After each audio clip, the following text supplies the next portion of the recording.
Dames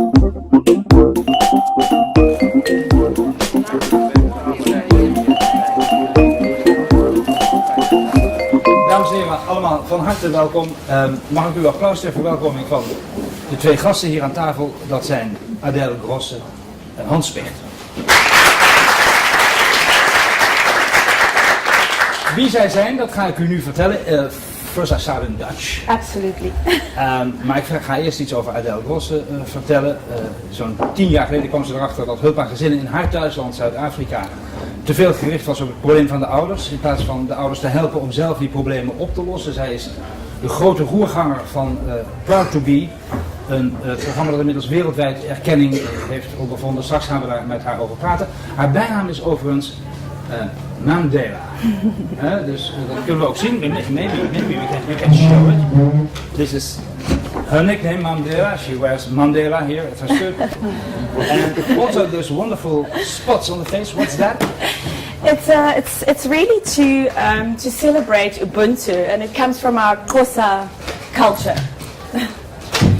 And Ubuntu is unity. En ik praat met Hans Spicht. Ooit opgeleid als opbouwwerker met specialisatie volkshuisvesting. Heel lang actief geweest in de gemeentepolitiek van Dordrecht. 8 jaar als wethouder. Hij is nu een heleboel dingen tegelijk, maar ook bestuurslid van het kenniscentrum Crossover. Wat doet dat kenniscentrum?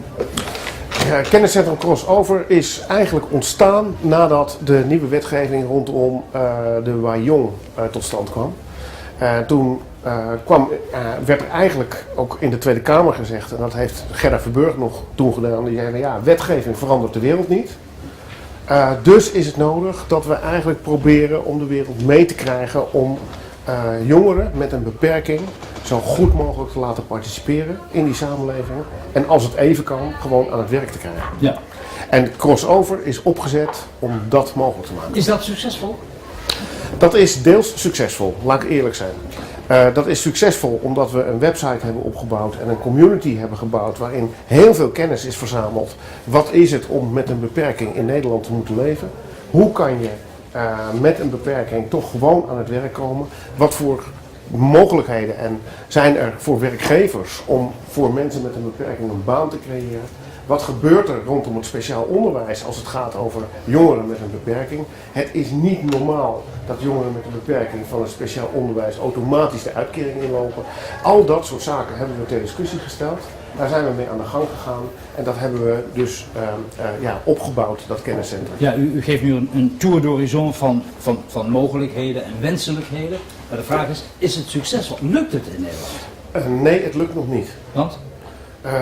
Er zijn nog veel te veel belemmeringen, of al gevoelde belemmeringen, om jongeren met een beperking een goede kans te geven in die samenleving. Heeft u last van structuren als het gaat om... Heel veel last van structuren. Maar ook heel veel last van een manier van denken die er eigenlijk al van uitgaat dat jongeren met een beperking altijd in de zorg terecht zullen komen. En dat is ook een manier van denken, die moet ook weg. Ja. Maar de vervolgens... Maar je moet dus ook door heel veel muren heen en heel veel praktische beperkingen van kokering enzovoort. Ja, daar moet je doorheen en je moet mensen ook een beetje ondersteunen. Ja. Mensen die willen, moeten het niet onmogelijk gemaakt worden om dan ook iets te proberen. We're talking today about, nu ga ik even in het Engels, about the transition of care for children, for instance, and other things. Do you believe that a change of structure is enough? No, it is not enough. A change of structure helps, but it is necessary that the people are empower themselves. Also, they had to pick up the possibilities there are in the society to create and to empower themselves. And it is necessary. The structures had to help them, and not to make it fail. That brings me to you, Adèle, because maybe one of the key factors of your most successful Proud to Be is that you didn't start with a structure, did you? No, not at all. It was very important for us to really look at the person, to look at the family, to look at the people, to make sure that whatever we do and if we want it successful, is that they will actually take the responsibility of making it successful. So we actually started more with the people than anything else. Okay, and where did you start that? You started in Cape Town, which is... Yeah, I started in Cape Town 2003, and the major focus in the beginning was parents as the primary caregiver. What did you want to achieve? Why did you start Proud to Be? What was the moment that you decided? The moment I decided, and this is quite personal, is because at the age of 33 I became a mum. And I think in the world a lot of parents think that they're very much in charge of their situation. Nothing can prepare you. And I really had a nosedive. And I started to look around me and I saw that parents are struggling. And at the end the result has a big effect on our children and on their future. So my focus and the reason was to empower parents to take back that responsibility, but not in a way of putting a finger in their faces, but so that they do it themselves, to allow them, giving them tools so that they take the responsibility and bring the joy back in family. So that's quite a few years ago that you started? Yeah, that was in 2003. 2003. And what exactly did you do? What I really started off by writing a skill development program. In South Africa, and specifically in the Western Cape, where I am, we've got a very, very big challenge with our youth, which is drugs and gangsterism. So I specifically focus on working with parents that's got children with drug-related gangsterism problems, and really just helping them to claim back their role and responsibility as a parent by just giving them the foundation back, helping them to kind of like restructure their own lives. Our whole ethos says that a responsible me equals a responsible home, equals a responsible community, equals a responsible school, and therefore a responsible nation. But if you look at it, it starts with me. Mm-hmm. So it was really just giving back to the parents that responsibility to do it. Now, what's the model? I mean, you started without any structure, but what's the model? Yeah, the model is a triangle model. So what we've seen is instead of just working with one profile within the community, such as maybe just the youth or just the parents, we work with the primary caregiver, the secondary caregiver, and the child, so that they all start to speak the same language of positive transformation together. And the evidence of this was that they started to actually transform. And that they did it themselves because now they're speaking the same language and they're on the same pathway. So how does it work? What are the ingredients of this program? How does it work? The program is a 5-week process that we do within communities. So we take groups within a certain community so that they can actually continue the process of transformation afterwards. They do a 5-week. So not only children and parents? Not only children and parents. We also work with the educators. We work with the social workers, with the childcare workers. We work with the probation officers. Obviously, we've got a lot of youth at risk and youth in the juveniles in our jails. So we work with very much the whole community to strengthen them to take the responsibility. And how we do it is we put them through a program of the 4 pillars of a responsible me. So the 4 pillars is my role and my responsibility, self-esteem and affirmation, effective communication, where we very much, even in Africa, deal with the digital language. It's really starting to control our homes instead of us controlling it within our homes. And then also we look at values and discipline, and interestingly enough, we look at the self-discipline first. And then we take the groups into the next phase of they then creating their own support group. So we've got groups and communities in South Africa, in fact in East Africa as well, where they now take responsibility, where they take ownership of growth, and we just mentor from the sideline. And it's been very, very positive and very successful. What happened? What we've seen is that communities actually started to say, you know what, it starts with me. And instead of pointing fingers and always waiting for structures such as government to make things happen, they made things happen themselves. If I go back... This sounds almost too beautiful to be true. I mean, I'm a journalist and I'm a nasty boy. Yes. I don't believe it. I'm inviting you to come and experience every day the change that we experience. We see a total bridge being built over so many diversities in our communities, and I'm inviting you because I think it's something that you have to see, it's something that you have to experience, and I also think it is something that's a global challenge. I always say if this can happen in South Africa, it can happen anywhere. It is possible. It is possible, and it's up to each and every It means one of us. that this community, it takes ownership in a way of Yes. what you want to achieve? They take ownership of responsibilities. They take ownership of saying, I'm not going to wait.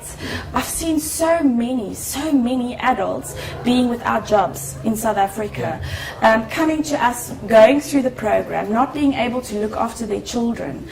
And then after the program, a few months later, I meet them or I see them or I hear from them through the support group, and they have actually now got a job. They can actually now take care of their children. They're not waiting for You government can't or achieve such subsidies. in 5 weeks, can you? No, it's not a 5-week program. The 5-week is just the phase 1. Yeah. And I think that is just the mobilization within the communities. What I've learned is don't do it for them. Let them do it for themselves. So what we do with the program is we ignite the fire. We ignite that fire of responsibility by giving them tools. And within the 5 weeks, because they have to go and implement what they've learned every week, and they see the change immediate, it makes them more excited. It mobilizes them more, and we see that the neighbors start to follow. Can you give more examples of change? You just mentioned people who succeeded Yes. in getting work. Yes, a quick example was we've got a very big problem, and I think this is also global, is the disintegration between parents and children. Obviously in South Africa, literacy and education plays a very, very big role. So our children at the moment are much more educated than many of our adults. So what we've seen is that the program actually became a tool, a vehicle where we allow the parents to be able to actually speak to their children. How do they do that? They have to take their homework to home and ask their children to write down what the questions are in the workbook. What we've seen, I've had a mother, I actually told the story this week here in the Netherlands. I had a mother in one of our townships that hasn't had a child for 4 years speaking to her. For 4 years, the only communication was this on the table. No eye contact, no love. When this child got the opportunity to, by accident, read what his mom wrote, not she, the help of the daughter, in her workbook that she got from Proud to Be, it changed. He ran home and he just wanted to embrace her, and he apologized for not being able to understand her. So it's created a lot of understanding. It's bridged a lot of gaps. I think not only in homes, but also in communities. And we've also seen it bridging a lot of gaps between government and citizenship. Sorry, this is most unprofessional. I'm going to end this one. It might be my husband, no, It's no, Mandela, it's not. How did you get people ready to participate? I mean, did you have to push them? Yes. Yes and no.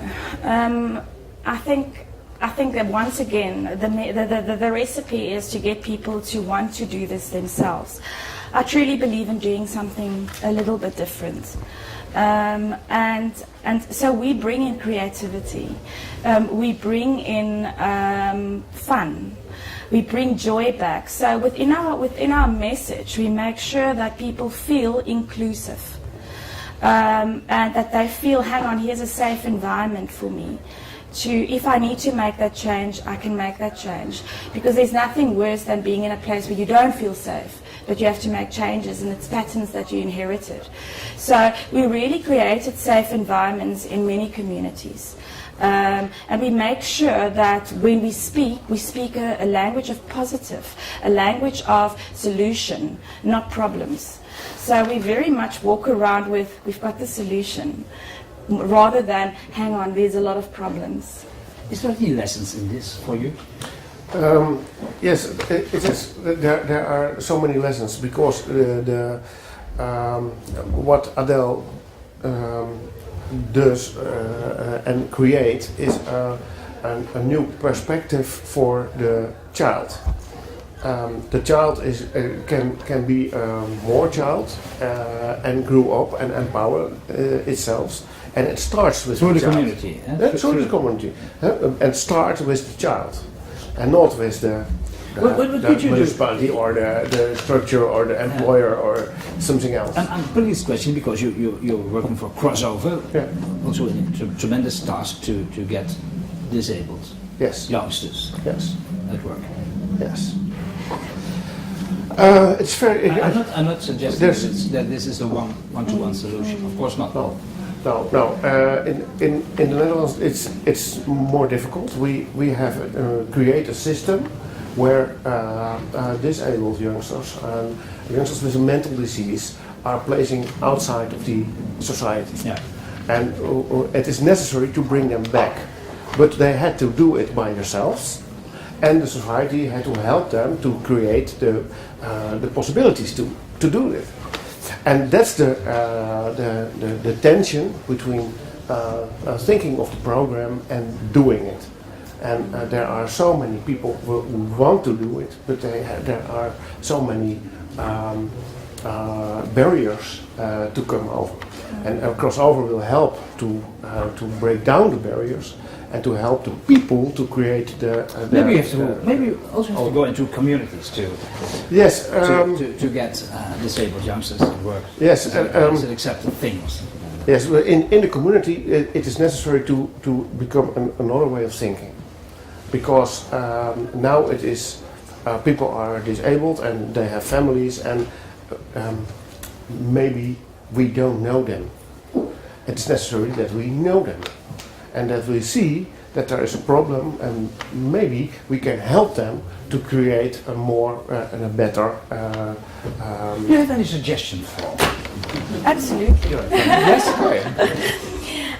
We very successfully reached out to our differently abled communities in South Africa, and I think we're all aware that in Africa disability in many ways is a very, very hidden problem, and children get locked away. So it's been a very, very big challenge, and how we've basically started to look at it is once again in the triangle, is to also empower the community as a whole, to start to look differently at our differently abled communities. So the label that gets hung around their necks is a different label. In fact, we But were you teach able them. to change it? We're busy. We work very much with families. Obviously, we've got a lot with families that's got differently abled children, and it's just really helping to get the family unit to look differently at the challenge. And together creating a solution for it. And we also, we assist with corporate companies where we speak to them to create internships. We are putting pressure on our own departments in government to say create internships for our differently abled people so that they can get experience and so that they can get cell value.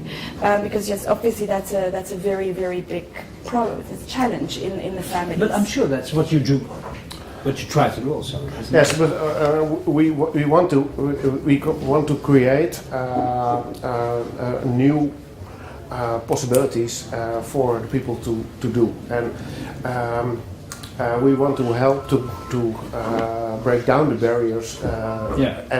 And it is important that people in the societies, in the municipalities, that they want to pick up the signal that there are people who are outside of society. Not only because they have to know, because they want to do it. Because they want to do it. They want to do it. There has to be a spirit. Let's go together. Let's do it together. I mean, it is a very easy language now. Absolutely.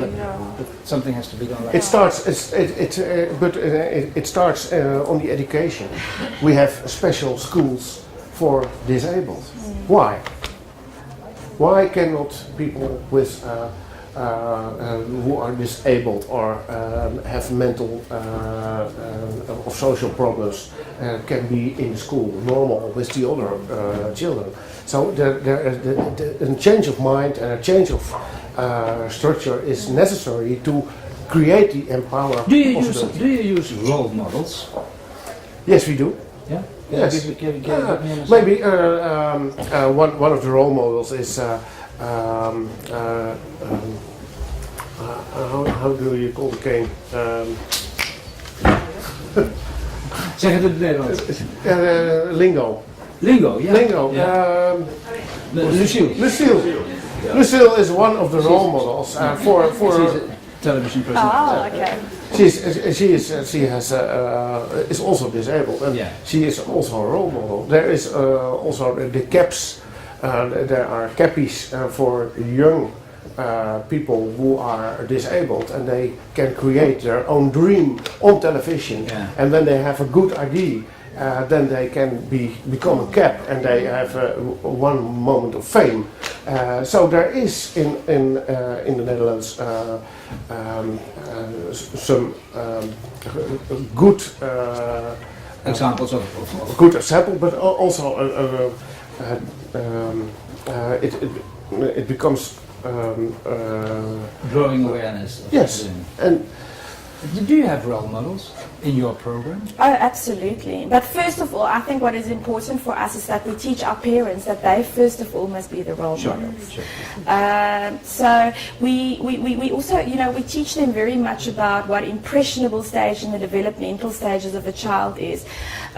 Because we want them to understand that if we speak role model, you must be the first role model in your home, and we help them. But yes, role models in our society very much.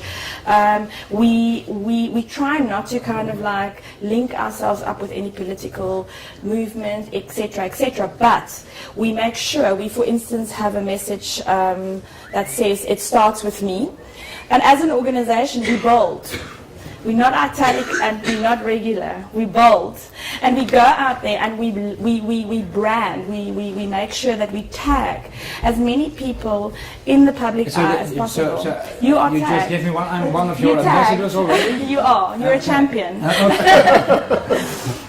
But we do. I mean, we get personalities, we get sports stars, but we teach our communities that they need to become role models in their own communities and not always look at people in other places. And how many people actually participated in Proud to Be? In the developmental stages, or the development of it, or in... I want to get the entire picture. We've been, for 10 years. We'll be celebrating our 10th year anniversary next year. Thousands of people have been involved. We also have an electronic parenting and leadership toolkit that we send out every second week, and we've got over 50,000 families internationally that receive that, and I think that also is kind of like, that was our window to the world, where people saw what's happening in South Africa. So it's adopted elsewhere? Yeah, we work in Eastern Africa, so we've also now been able to train people within other organizations, because that's our model, is we collaborate and we make this whole inclusive model to collaborate with as many NGOs and as many organizations as possible by mobilizing them and their communities with the program. So we're working with a lot of different organizations in East Africa, and very exciting, we will be going to Cambodia soon, and hopefully to Holland. Really? Yeah, no, I'm absolutely, I've spent a week here. I've met the most amazing people. We speak the same language, we just need to put the action to it. We always say in Proud to Be that don't just think it, ink it, share it, and action it. So we're ready to action. That sounds great, but what do you want to achieve in Holland? I do, I think families falling apart, which means if a family falls apart, communities falling apart, is a global phenomenon. I really do think so. So Holland is, I think, for me, the door to Europe.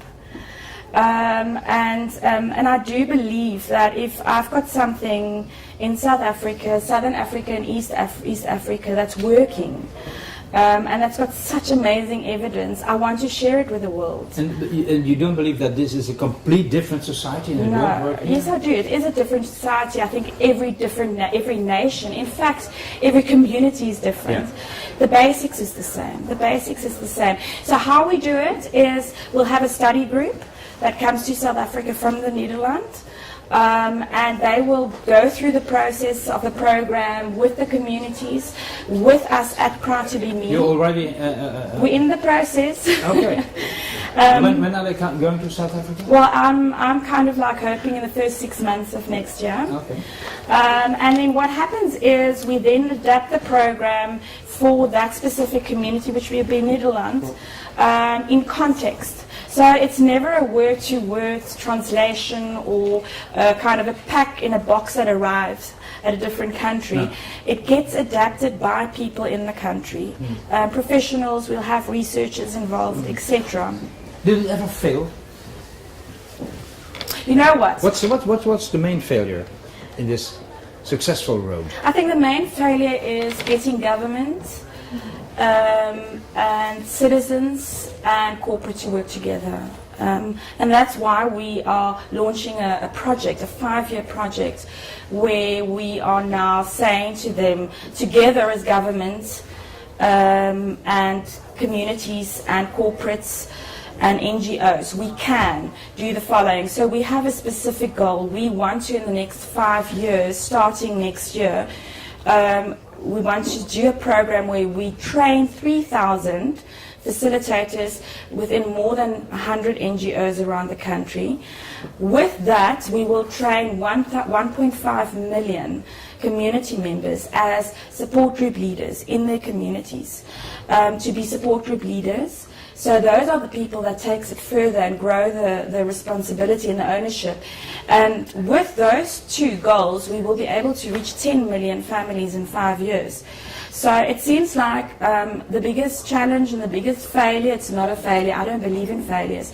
So my solution for that at the moment is we need to do this together, we need to stand as one. And I believe that if we can do that in South Africa for what we've been through, it can work anywhere else, and we're very well on our way. May I ask a question? There was a World Championship football in South Africa, and there was a lot of publicity and TV and international. And after, I'm interested in what happens after the World Championship. Will it help your program? Was there a new founding of your program, or is there nothing? It was a marvelous event. It was also meant to create something. It was unity. It was amazing. I mean, I remember being on the train in Cape Town, going to the stadium, embracing, the rest of South Africa with such joy, and that is where the project, this 5-year project, was basically born, because we said then and there that we don't need a World Cup to unite us. And you don't have to win.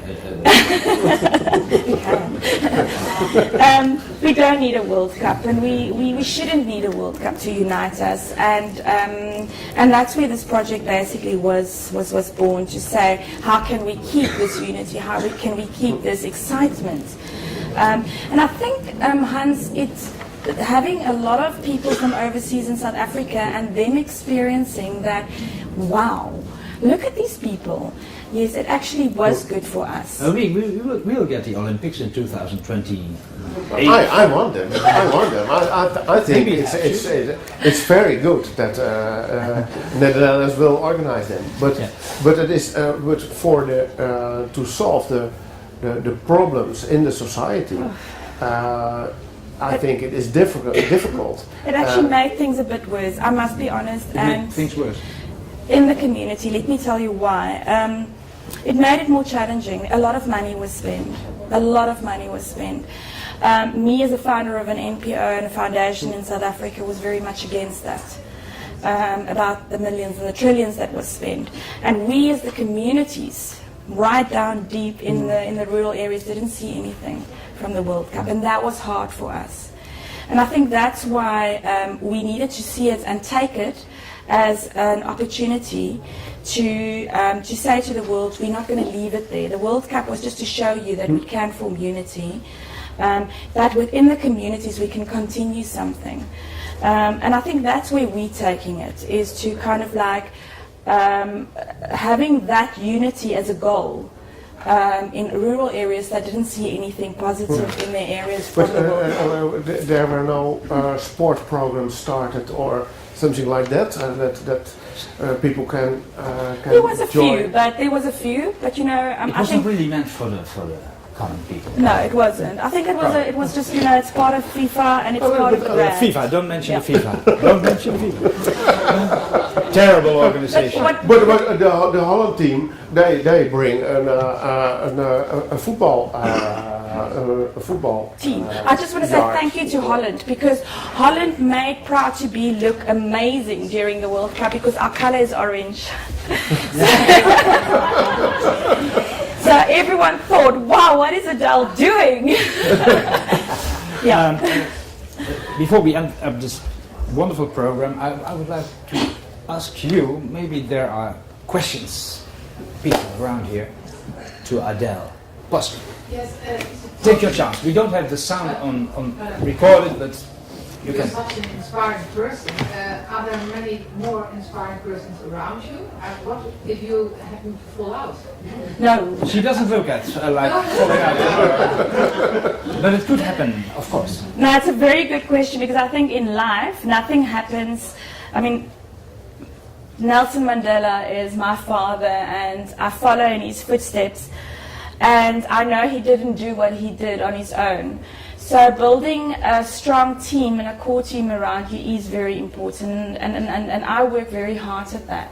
To get people from different cultural groups to empower them and build them up. When I work in South Africa and I do, for instance, interviews like this, I actually put my team around the table to strengthen their value and to teach them that they can do it as well. And I think that is very, very important. Any other question? Probably, maybe. I have one. Yeah. Yes, Adele, on the website, there is a video on your website, and in the video, there's a very big problem where you see the children and the parents and the relation between children and parents. Parents smoking, children smoking. Yes, it's very interesting. But maybe you can tell what you can see on the video. Yeah, it's a very interesting video. So you can actually go view it on www.proudtobe.org, and it basically just shows you how children see. Children do, and this video clip shows you that the power we have in our hands as primary and secondary caregivers. It's not what we say. No. Our behavior has got such an impact on our children's destiny one day. They're copying. Yeah, they're copying, and children see children do. So it's very much in our hands as primary caregivers to change our habits and to say it starts with me. So if there's anything I need to change, if I want my children to do a certain, or to have a certain behavior, positive behavior, I'm going to have to be the positive behavior first, so that they can follow in my footsteps. What you mentioned thousands of examples of changing situations, changing people. What was the most moving change you saw once? Just a small one, maybe. I remember this one very well, because I take it with me wherever I go. As when I was working with a group of women in a township area, social development gave me a group of 20 women, mothers to work with. One of the mothers that arrived, I was actually quite shocked, because I thought social development sent me a boy to a parenting program. But the fact was, this woman saw herself as a child still, and she dressed like a child. She didn't talk, she didn't speak, she didn't have any cell value, but we embraced her in our group. And I saw her through the process developing. She was also very abused, you could see in her face. And when we got to the third week, where we facilitate the group to identify support group leaders that we can then train on the support group leadership program, we usually take a minimum of 3 people in a group of 20. I had 2 people nominated, and then suddenly this woman who at the first week came in with a cap and I thought it was a boy, sat there now with lipstick and a dress, and she stood up and she said, I need to be a support group leader. And that was the first words she said throughout the whole program. We were all very, very taken aback, and she said, can I tell you my story? And her story was that where I am living, in the township area, in this farm area, people are following me in the past 3 weeks, asking me, what am I on? And I say to them, I've discovered who I am, and I've discovered that I've got value, and I've discovered that I've got a lot of good. And she said to me then that she's already taking people in her shack on a daily basis through the program. She now is a woman that's got a job. Her husband's got a job, her husband who used to abuse her. She, without anything, when I saw her 4 months later at a expo for families in Kailicha, she ran to me with her 3 children. She looked beautiful, and she said to me, Adele, look at me, I've got a job, my husband's got a job, and we can actually take care of our children. And I looked at her and I said to her, and who did it? And she said, I did it. And I think that was like the cherry on the cake, one of them. Hans Sticht, Adele Gosse. Thank you very much. Thank you. Thank you.